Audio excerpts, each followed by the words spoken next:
네, 어제 주목할 만한 법원 결정이 두 개 있었죠. 방역 패스 효력 정지 가처분 신청을 법원이 일부 받아들이면서 서울에서는 방역 패스 없이 백화점이나 대형마트를 이용할 수 있게 됐고요. 또 윤석열 국민의힘 대선 후보 배우자인 김건희 씨의 녹취록에 대해서는 일부를 제외하고 대부분 보도가 가능하다. 자, 이렇게 결정했습니다. 자세한 이야기 승재현 한국형사법무정책연구원 연구위원 그리고 장윤미 변호사 두 분과 나눠보겠습니다. 어서 오십시오. 네, 안녕하십니까? 예, 안녕하십니까? 이제 법원이 방역 패스 효력을 일부 정지를 했는데 이렇게 판단한 법원 근거는 어디에 있습니까? 그렇습니다. 이번 판결의 가장 큰 핵심은 백화점과 대형마트 등 3,000제곱미터가 넘는 서울 시내 시설에 대해서는 방역 패스를 적용하지 말라는 취지입니다. 네. 다만 식당과 카페 등에 있어서는 방역 패스가 그대로 유효하다라는 결정을 내린 건데 이런 판단을 달리하게 된 가장 큰 근거는 마스크 착용 여부입니다. 그러니까 이 시설을 이용하는 데 있어서 그 특수성이 백화점과 마트 같은 공간에서는 비교적 계속해서 지속적으로 마스크를 쓰고 시설을 이용하고 또 같은 시설을 이용하는 사람들과 한 공간 안에 있긴 하지만 굉장히 밀접해서 장시간 같이 있는 곳이 아니기 때문에 식당과 카페와는 그 이용의 현황을 달리한다라는 점 때문에 백화점과 대형마트 경우에는 네. 방역 패스로 이 출입 여부를 가르는 것이 상당히 기본권 침해 요소가 더 크다라고 이번에 재판부가 결론을 내린 겁니다. 그러니까 마스크를 착용하기 어렵거나 상대적으로 감염 위험이 좀 높은 실내 시설 같은 경우에는 지금 다중이용 시설 8종류에 대해서는 방역 패스 효력이 그대로 유지가 되는 거죠, 그러면?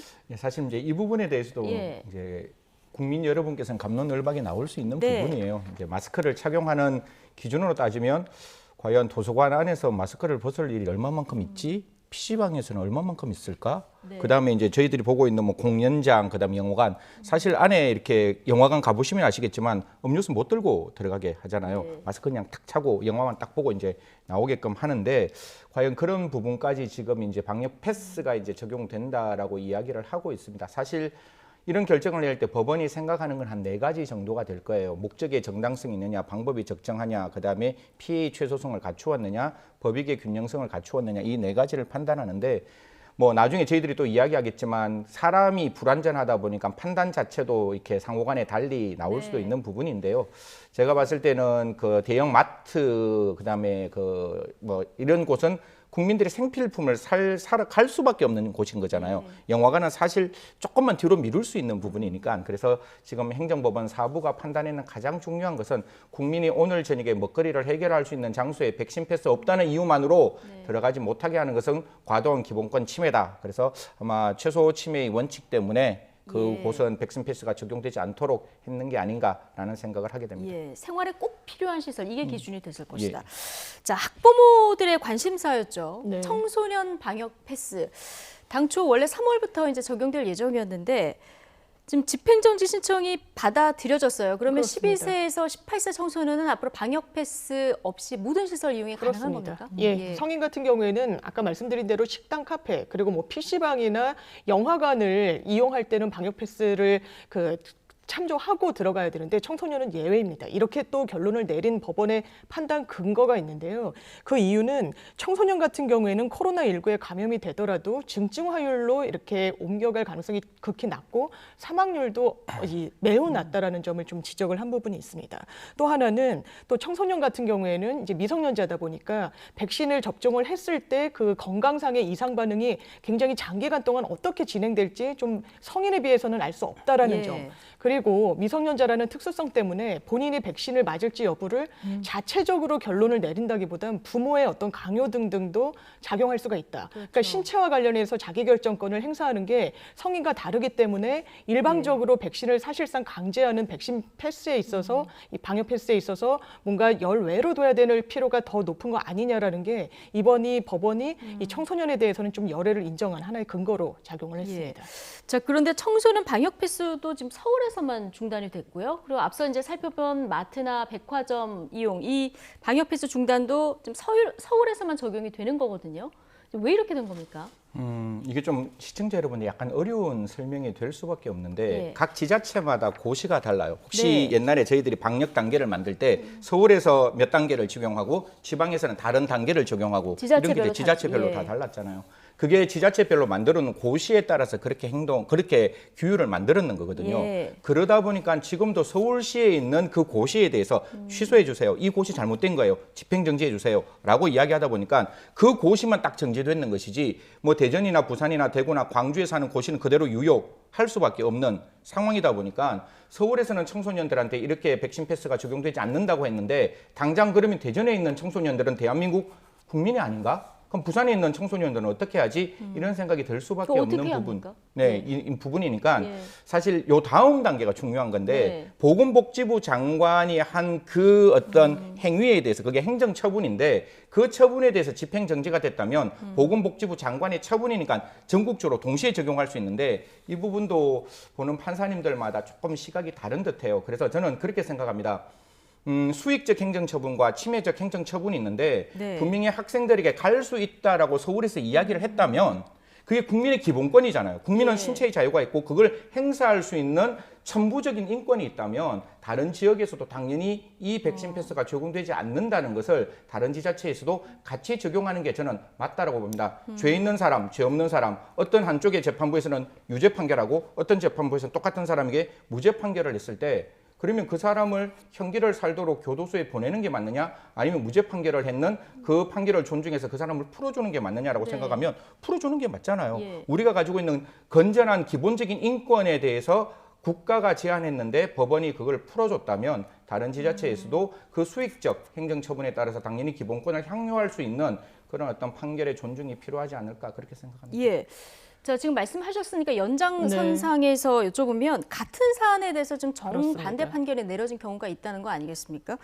서울행정법원 13부는 그 백신 안 맞은 A씨가 보건복지부 장관을 상대로 낸 방역패스 적용을 멈춰달라 집행정지 신청을 기각을 했는데 좀 이렇게 될 경우에 네. 어떤 것을 우선으로 해야 되는지 그러니까 헷갈립니다. 이게 예. 사실상 동일한 사안에 대해서 신청인이 다르고 다른 재판부에서 다른 결론을 내린 겁니다. 예. 이런 부분이 왜 나오냐면 사실 각 재판부는 헌법기관이고 독립된 기관이기 때문에 각자의 양심과 법률에 따라서 판단을 달리할 수가 있습니다. 예. 그런데 다만 이 현장에서 굉장히 혼선이 초래되는데 한 재판부는 이 백화점과 이 대형마트 같은 경우에는 백신 패스 적용이 안 된다라고 했으니까 문을 열어준 거고 한 재판부는 그렇지 않다라고 한 겁니다. 네. 그렇다면 실질적으로 방역 패스가 적용된다고 한 그 결론보다는 두 개가 다 유효하긴 하지만 현장에서는 방역 패스를 이 적용되지 않도록 문을 열어준 그 부분이 현장에서 적용되는 그런 양상으로 될 겁니다. 이 부분이 다 각자의 가처분이고 임시처분이다 보니까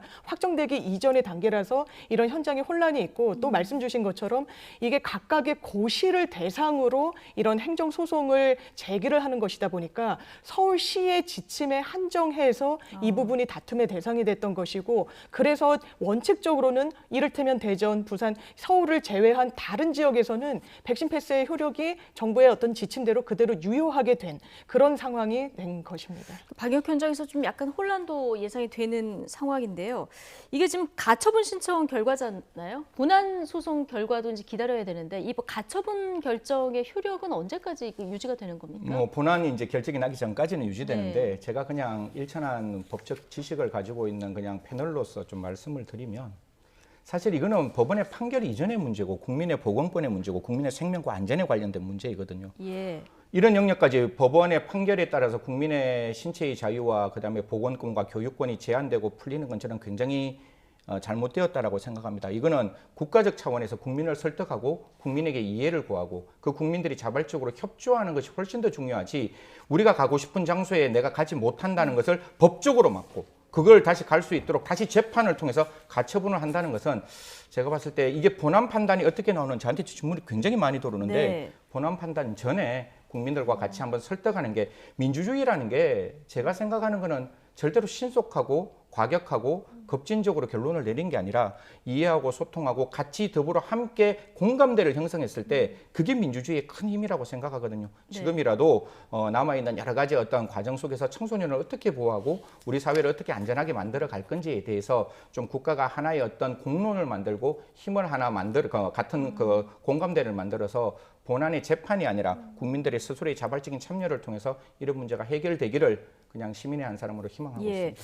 장윤미 변호사님, 본안 소송에서 뒤집힐 가능성도 있습니까? 사실 연료는 있습니다. 이게 네. 가처분이라는 게 말 그대로 뭐 가건물 할 때 가처처럼 임시적인 조치에 불과한 것이어서 사실상 이 효력은 주문이 이렇게 나옵니다. 본안 판결 선고 시까지 효력을 정지한다. 근데 본건 같은 경우에는 바로 선고가 나자마자 이 효력을 뭐 중지하거나 뒤집게 되면 현장에서 혼란이 초래되니까 본안 소송의 어떤 결론이 난 이후 30일까지 효력을 정지한다라는 취지로 나왔는데 이 부분은 사실상 임시 처분이긴 하지만 본안 소송과 동일한 효력이 있다라고 이 법조계에서 이야기를 하는 이유가 이런 방역과 관련한 지침은 그 시의성이 상당히 중요하고 그 당시 상황에 따라서 지침을 내리는 것이기 때문에 네. 본안 소송 짧게 진행이 되더라도 한 6개월 이후에 결론이 났을 땐 사실상 이 방역 지침이 무효화될 또 필요성이 상당히 저감된 상황에서 결론이 나올 수 있습니다. 예. 그렇기 때문에 임시 조치가 사실상 본안에 준하는 결론을 내려주는 건데 이런 과학과 방역의 영역을 과연 법원의 어떤 책임으로만 그 결론으로만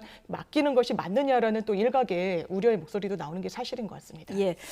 자, 좀 이제 주제를 바꾸어 볼까요? 윤석열 국민의힘 대선 후보 배우자인 김건희 씨 녹취록 방송 여부에 대한 법원 판단도 나왔습니다. 일부 제외하고는 가능하다 이런 판단, 일부 인용 판단인데 이 의미 잠시 뒤에 짚어보고, 자 장윤미 변호사님, 네. 일단 국민의힘과 김건희 씨가 요구한 방송 금지 가처분 신청, 네. 이거 대상이 정확히 어떤 겁니까? 대상은 정확하게 MBC의 한 보도 채널에서 그 공개될 육성 전부를 방영을 하지 말아달라는 취지를 주의적 청구로 신청을 했고 예. 예비적으로는 그중 일부를 특정을 해서 아마 이게 본 어떤 방송이 될지 알 수 없는 영역이기 때문에 김건희 씨에게 확인을 한 것 같습니다. 네. 이 기자와 어떤 대화를 나누었는지 그중에 특히 문제가 될 만한 그리고 사생활 영역이라고 볼 수 있을 부분을 좀 발췌를 해서 최소한 이 부분은 방송에 나가지 않도록 해달라는 게 김건희 씨 측 그리고 국민의힘 선대위의 입장이었는데 법원은 이 중 일부에 대해서는 방송을 하지 마라. 다만 그 일부는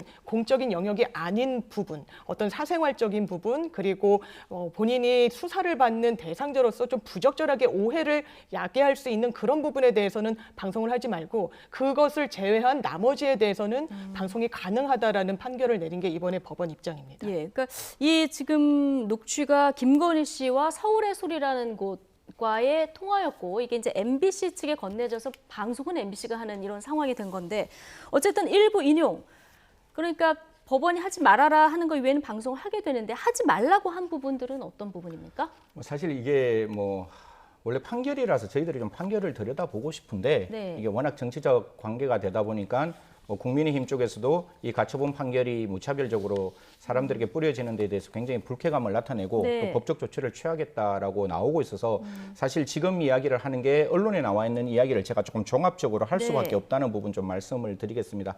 그래서 법원에서 이제 허용했던 부분들은 원칙적으로 우리가 국민의 알 권리라는 공공의 이익에 부합하는 측면이면 그거는 충분히 이야기를 할 수 있다라고 네. 이야기했고 한 3가지 정도의 내용을 요약해서 아마 법원이 판단했는 걸로 보이는데요. 첫 번째, 지금 있는 녹취 파일은 불법하게 취득된 파일은 아니다. 네. 그래서 지금 국민의힘 쪽에서는 이게 처음에 어떤 의도를 가지고 녹음을 했기 때문에 불법이라고 이야기하는데 우리 통신비밀보호법상에는 장윤미 변호사님하고 저하고 둘이 이렇게 통화를 해서 양 당사자 간의 녹음은 그 사람에게 알릴 필요 없이 녹음할 수 있다. 그래서 이거는 당사자 간의 녹음이기 때문에 불법 녹음은 아니다. 취득 과정의 불법성은 없다. 네, 없다. 두 번째는 김건희 씨가 이제 이건 향후의 미래의 이야기지만 지금 후보자의 입장이고 후보자의 어떤 부인은 공공의 영역에 있는 사람이기 때문에 그 사람의 그 어떤 정치적 판단이나 그다음에 의견은 분명히 국민들이 알 필요가 있다. 그래서 정치적 판단과 관계되는 부분에 대해서는 이야기할 필요가 있다라고 이야기를 했습니다. 그래서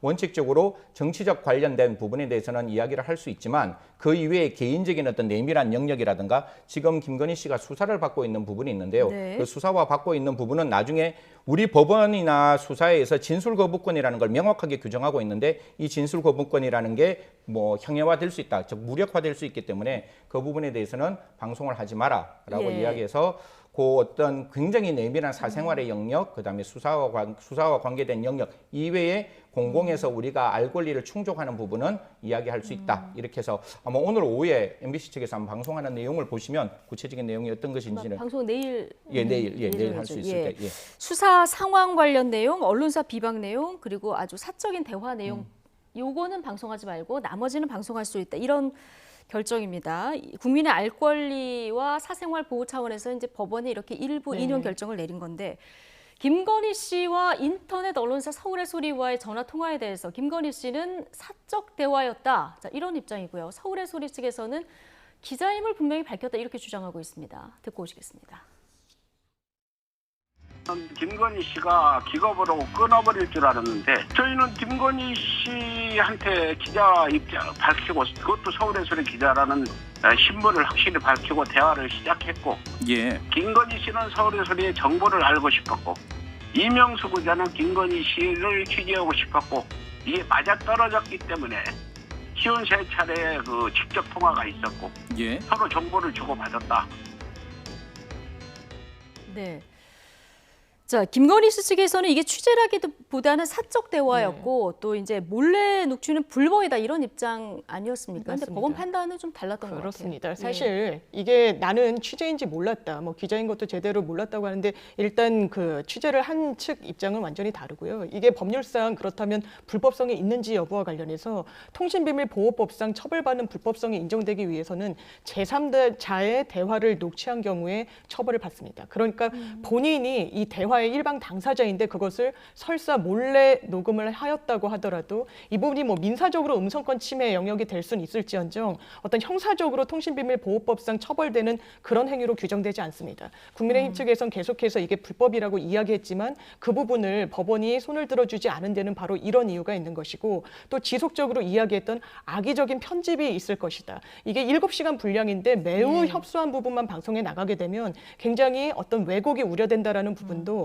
사실 이 부분을 MBC 측이 녹취 파일을 확인했을 때 법원 결정문에 보면 포렌식 업체에 넘겨서 이것이 사실 위조가 됐는지 변조가 됐는지를 한번 들여다봤다라는 겁니다. 그렇다면 이 파일 자체의 어떤 오염 가능성에 대해서는 법원이 인정을 해주지 않은 부분이 있는 것 같습니다. 다만 이 서울의 소리라는 본인들도 인터넷 언론으로 이 등록을 해놓은 업체에서 본인들이 보도하지 않고 좀 더 이제 매체 영향력이 큰 제3의 언론사에 그 부분을 넘긴 것에 대해서는 어떤 뭐 취재윤리 위반 등등의 문제는 제기될 수 있을 것 같습니다. 불법성 여부와 별도로 윤리적인 어떤 측면의 논란은 좀 제기될 수 있을 것이다. 이런 지적을 해주셨는데 어쨌든 MBC 측은 이게 공익성이 있다 이렇게 주장을 해왔고 법원이 이 방송 목적의 공익성을 좀 인정을 했는데 그래서 MBC 측에서는 지금 녹음 일부를 발췌를 해서 이걸 편집 없이 방송하겠다 이런 입장이죠, 지금? 뭐 한 두 가지 측면에 대해서 시청자 여러분께 말씀을 드리면 아마 문제가 됐던 게 9개 정도의 꼭지의 단어들이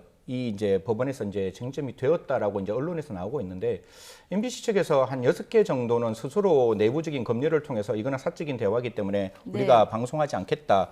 사실 레거시에 있는 그 공영 방송이 무차별적으로 사생활에 관련된 이야기는 분명히 안에서 내부적인 데스킹을 통해서 안 할 수 있다라고 저는 생각합니다. 그래서 그 부분에 대해서는 스스로 MBC 측에서 이 부분에 대해서는 방송을 하지 않겠다라고 이야기를 했고 두 번째는 그렇다면 지금 이제 방송을 하게끔 만들어 놓은 한 두세 가지 측면이 분명히 있는데 그 두세 가지 측면이 그냥 무차별적으로 언론에 나왔을 때 후보자 비방죄가 되지 않을 것이냐는 또 별도의 문제인 것 같습니다. 이건 법리적으로 아까 우리 장윤미 변호사님이 정말 말씀 잘 주셨는데 기존에 그 깨시민이 이렇게 그 여당 측 후보자의 전체 어떤 그 음성 파일을 내면서 중앙선관위에서 이 전체를 틀었을 때는 문제가 없다. 이걸 가지고 이제 이야기를 했는데 이 부분도 법원에서 허용했기 때문에 사실상 처벌의 가능성은 조금 낮다 할지라도 분명히 개작, 변작, 위작 혹은 편집이 들어가는 편집을 했다면 이런 부분에 대해서는 공직선거법 위반의 가능성이 있고 공직선거법에서는 분명히 마지막 단서에 진실한 사실을 이야기했을 때 위법성이 조각되는 걸로 되어 있기 때문에 허용이 되었다 할지라도 그 부분은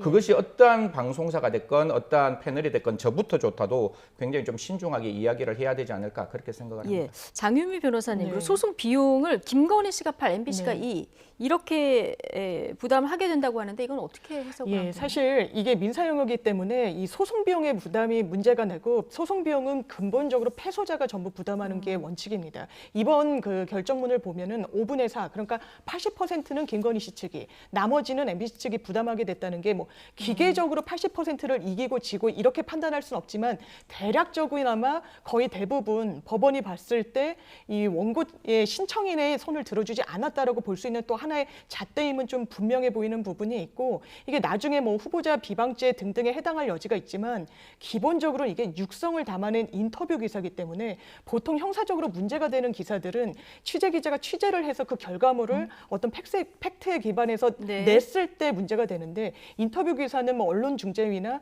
뭐 형사적으로 명예훼손 등등에 있어서 이 신청인 측이 구제를 받기 어려운 이유가 본인이 어떤 그 의도에서 한 네. 말을 그냥 편집 가공해서 기사화하는 그 정도에 불과하기 때문에 언론의 보호 영역이 좀 더 높은 그런 측면도 분명히 네. 있습니다. 이제 내일 방송이 될 예정인데 다만 김건희 씨 지금 내용을 기억을 못한다 네. 이렇게 얘기를 하고 있어서 방송이 된 이후에 좀 법적 문제가 생길 가능성은 없을까요? 그렇습니다. 사실 지금 국민의힘 측에서는 이 방송이 되기 전부터 공직선거법상 후보자 비방죄, 명예훼손 등등으로 문제를 삼겠다고 이야기를 했고 거기에 해당할 여지가 상당히 많습니다. 다만 지금 말씀드린 것처럼 뭔가 본인의 인터뷰 형식, 그러니까 본인이 하지 않은 말을 했다라고 왜곡한다면 문제겠지만 이게 아마 이 녹취 파일을 편집하는 형식으로 그대로 방송이 될 것으로 보이는데 이게 본인이 이야기를 했다라는 그 사실 자체는 변동이 없을 겁니다. 네. 그렇다면 이것을 가공해서 편집하는 건 어떤 방송의 심의권이고 방송사의 고유의 권한이라고 할 수 있는데 이 부분을 무리하게 행사하지 않는 이상 형사적으로까지 처벌하겠다, 이 부분은 좀 난망해 보이는 부분이 있는 것도 사실입니다. 예.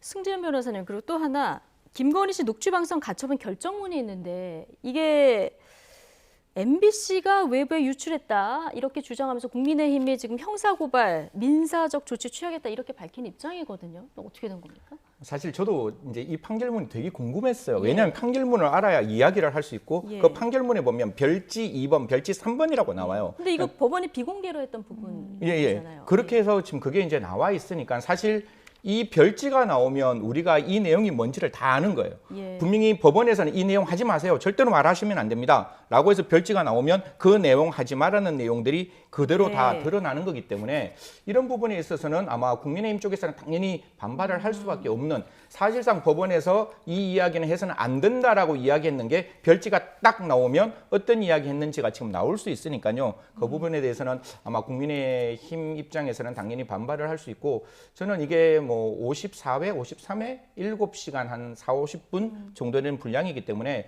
뭐 제가 이제 법치 패널이기 때문에 정치 이야기하는 게 참 조심스러운데 그 안에 어떤 내용이 있는지는 아무도 모를 것 같아요. 예. 그래서 지금 나와 있는 9개의 어떤 단어적인 없는 문장이 아니라 다른 문장들도 분명히 네. 들어가 있다면 그 부분에 대해서도 굉장히 좀 곤혹스러운 입장이 아닐까, 그런 생각은 할 수밖에 없다, 이런 말씀드리겠습니다. 예. 자, 원 녹취를 제공했던 서울의 소리 측에서도 방송을 지켜보겠다 이런 네. 입장인데 지금 방송 내용에 따라서 7시간 내용 전체를 공개하는 방안도 검토하고 있다. 이런 그렇습니다. 입장이에요. 왜 그러냐면 이게 이번에 결정에 나온 거는 이 피신청인 지위가 문화방송에 국한됩니다. 그러니까 이 법원의 결정이 영향을 미치는 기관은 MBC에 한정되는 것입니다. 이게 다른 언론사 그리고 다른 유튜브 채널을 통해서 다른 방식으로 가공돼서 이 유통되는 것까지는 이번 결정문이 제어할 수 있는 영역이 아닙니다. 그렇기 때문에 MBC는 이 결정에 따라서 이 지침을 따라야 될 의무가 있지만 다른 언론사들은 뭔가 이 녹취를 뭐 확보를 하게 된다면 본인들이 생각하는 취재 윤리의 어떤 지침에 맞춰서 너무 무리하게 편집, 가공,